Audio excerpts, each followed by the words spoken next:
So anyway, did a little experiment. And as you can see, well, I don't know, hopefully this shows up, but this is one of the dirtiest things I've ever seen. And it's just a valve cover, you know, small part, should come out pretty clean. Hopefully that shows up. It is just covered. I don't even know how you would get something that dirty. Well, obviously we did, but it's bad. Pretty much a repaint at that point. And as you can see over here,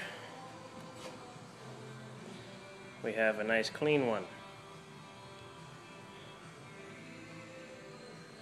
There's one or two specks of dirt in this one right there and one at the end over here, but overall this one's really nice, no dirt, and it was the clear, believe it or not.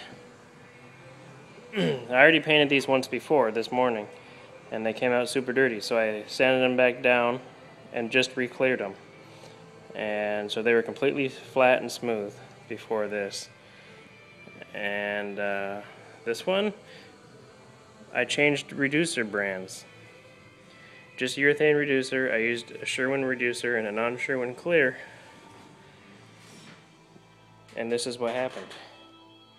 It looks like I threw a bunch of sand in it when it was wet.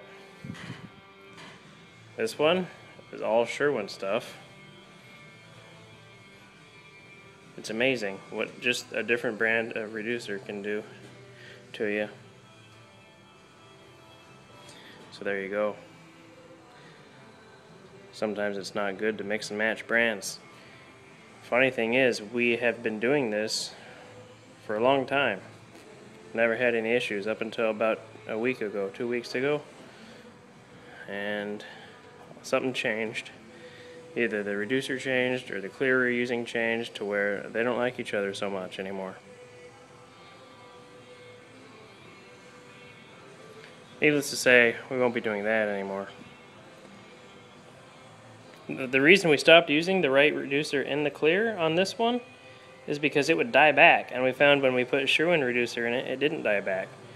And it was great, so we were using it. Now it doesn't die back. But yeah, it looks like that. So anyway, I just thought it was interesting. We thought it was the filters. We thought it was actually dirt, not actual clear, you know, having some kind of reaction and hardening up. It must be little chunks of clear all over the place or something. It looks like sand. So yeah, just goes to show you what can happen. Show you something else that can happen. Try to make this video longer than 3 minutes.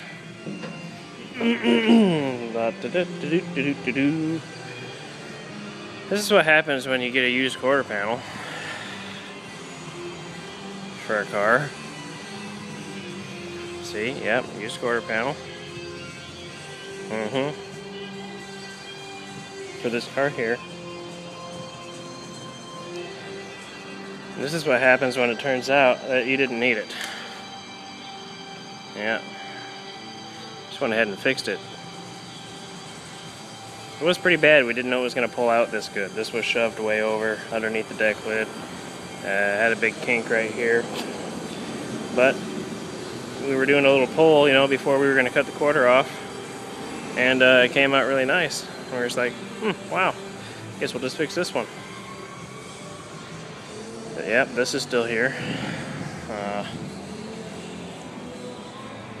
show you my fake spot welds in here, if you can see them. There. All up here.